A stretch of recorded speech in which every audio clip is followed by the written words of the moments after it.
I'm currently on Psalm 137, and this is going to be a video where I give you my takeaway from this book, from the book of Psalms, so far, what I've learned.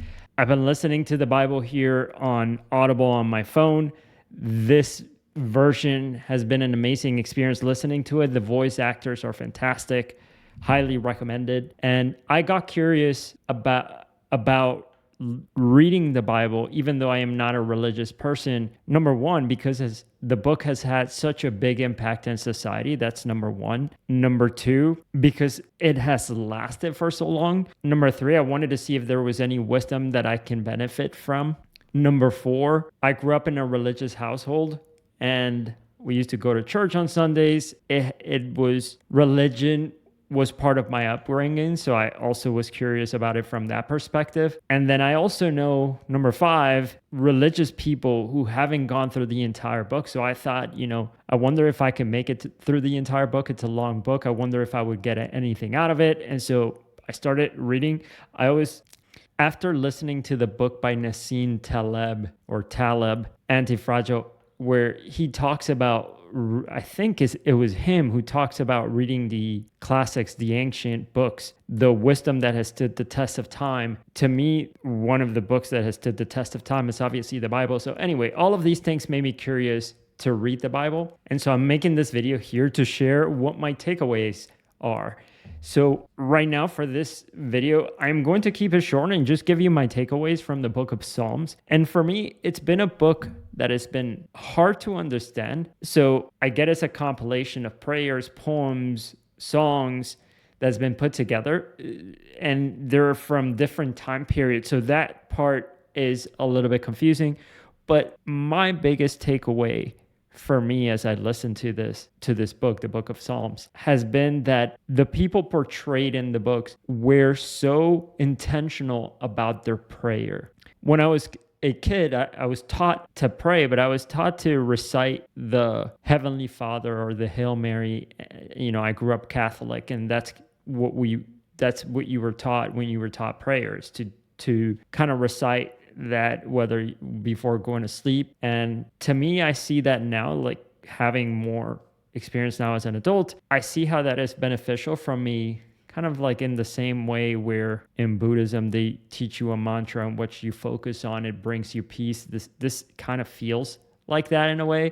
And again, forgive me for everybody who's listening, who's deeply religious. This is the perspective of somebody who is not very religious.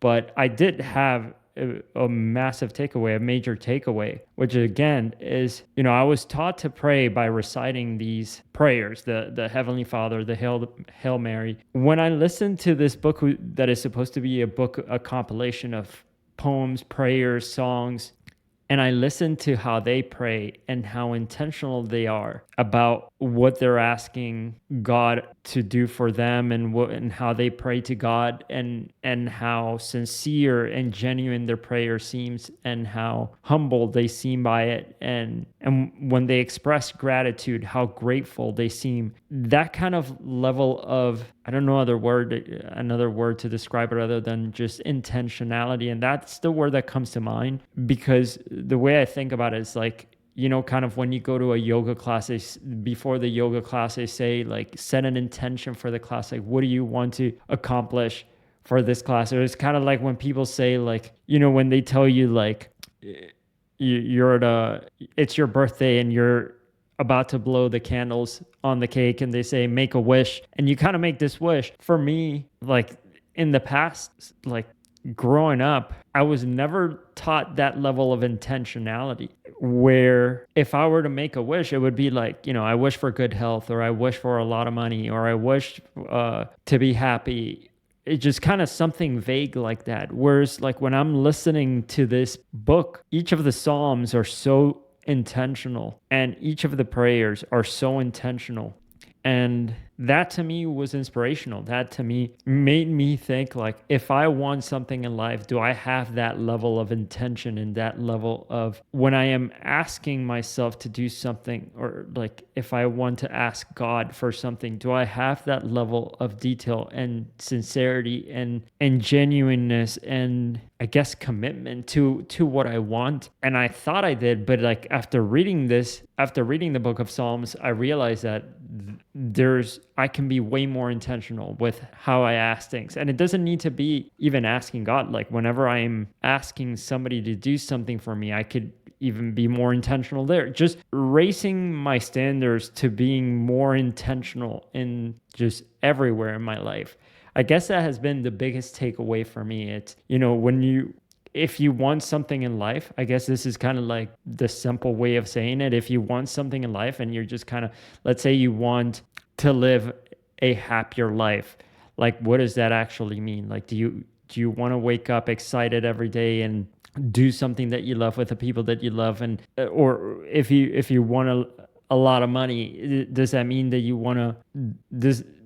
do you want to work forever? Or is it like, I want to find work that I find deeply meaningful and enjoyable and also brings me financial rewards, and I want this amount of money, and like being sincere about what you want, even to yourself. That level of sincerity and acceptance of your own desires and your own and what you want out of life and what you want to ask for.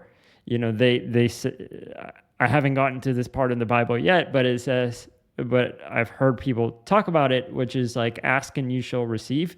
Well, if you're asking kind of vaguely, if you're not if you say to somebody, I'm thirsty, they can hand you a glass of water, they can hand you a glass of coconut water, they can hand you a Coke. So the more intentional you are, it's almost like the better the results you'll get, or it's kind of like putting a GPS. And if you're like, here's the exact address, take me here, then you'll get there. But if you're kind of vague, then it's just kind of like, okay, I want to just go that way. And then you're kind of vague. You may not end up getting to a place that you want. And so anyway, that has been my biggest takeaway. It's just the fact that the people portrayed in the book of Psalms seem very intentional with their prayer. All right. That's the video for today. Thank you so much for watching, and I'll see you tomorrow. Bye.